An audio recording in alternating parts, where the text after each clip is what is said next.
Hi everyone, welcome to my channel Max Medicos. So today's topic is principle of drug action. जो drugs होती है वो किस principal पे काम करती है, मतलब उसका वो स्टिमुलेंट है, डिप्रेशन है, उसका क्या एक्शन होगा वो हम आज देखेंगे. So the basic type of drug action can be classified as, हमारे पास basically 5 types of drug action है जिनके प्रिंसिपल पे वो चलती है. ठीक है. The first one is stimulation. Stimulation मतलब क्या है?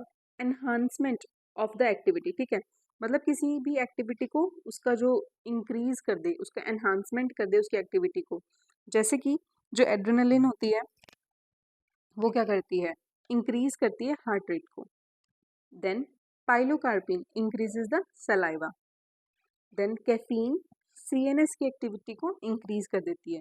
सो स्टिमुलेशन क्या हो गया? एनहांसमेंट. किसी भी, जैसे कि रेट को इंक्रीज कर दिया, हार्ट रेट को इंक्रीज किया, सलाइवा को इंक्रीज कर दिया, सीएनएस की एक्टिविटी को इंक्रीज कर दिया. So these are the stimulants. The next one is depression. Depression means reduction in the activity. कोई भी जो ड्रग है वो रिडक्शन कर रही है किसका? उसकी एक्टिविटी का, इस पर्टिकुलर एक्टिविटी को डिक्रीज कर रही है. ठीक है. सो जैसे कि एग्जाम्पल है बार्बिचुरेट्स. बार्बिचुरेट्स क्या करते हैं? डिक्रीज कर देते हैं सीएनएस की एक्टिविटी को. ठीक है. Quinidine decrease the heart rate. ठीक है. So these two are the examples of depression. The third one is irritation. Irritation means जो कि नॉन सेलेक्टिव है और ऑफन नॉक्शियस. मतलब कि किसी कहीं पे हमें पेन हो रहा था, ठीक है, और हमने कोई बाम लगाया. क्या लगाया? बाम. और वो जो बाम होता है ना, वो क्या होता है? नॉक्शियस होता है. क्या होता है? नॉक्शियस होता है. नॉक्शियस होगा तो वो, उसका इफेक्ट ज़्यादा होगा तो हमें पेन जो है वो फील नहीं होगा. ठीक है.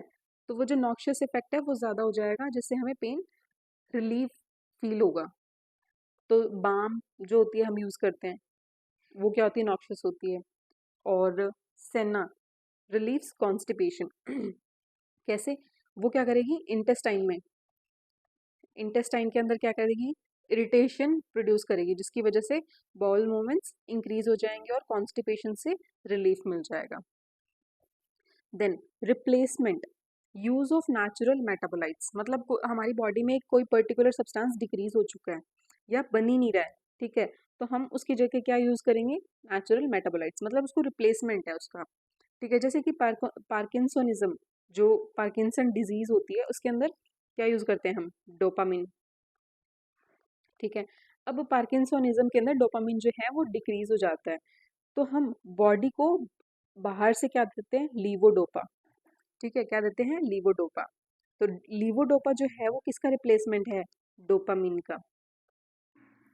देन डायबिटीज में जब इंसुलिन डिक्रीज हो जाता है तो आउटर साइड से क्या देते हैं? इंसुलिन. ये उसका क्या है? नेचुरल इंसुलिन का जो है रिप्लेसमेंट है. देन एनीमिया के अंदर आयरन प्रोड्यूस किया, मतलब आयरन दिया जाता है. So all these are replacements. The last and the fifth one is cytotoxic. Cytotoxic मतलब होता है selective cytotoxic in growing parasites or cancer cells without significantly affecting host cell. मतलब अगर बाहर से कोई फॉरेन बॉडी आ रही है, बाहर से कोई फॉरेन बॉडी है, तो जो साइटोटॉक्सिक इफेक्ट है कि उस पर्टिकुलर फॉरेन बॉडी के ऊपर ही एक्ट करेगा. हमारी जो होस्ट सेल की, जो होस्ट जो सेल्स हैं, उसको कोई भी इफेक्ट नहीं डालेगा. मतलब हमारी जो सेल्स है उसको कोई भी इफेक्ट नहीं डालेगा. जो बाहर से फॉरेन बॉडीज आ रही हैं बॉडी के अंदर, उनको सिर्फ जो पैरासाइट्स हैं, जो कैंसर सेल्स है, जो कि हमारी नहीं है, उनके ऊपर ही इफेक्ट डालेगा, और without significantly affecting the host cells. जैसे कि पेनिसिलिन, क्लोरोक्विन, एंटीफोलेट.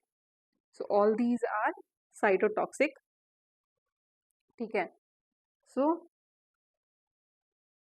ये सब क्या हुए हमारे principles of drug action. So that's all for today. Thank you so much.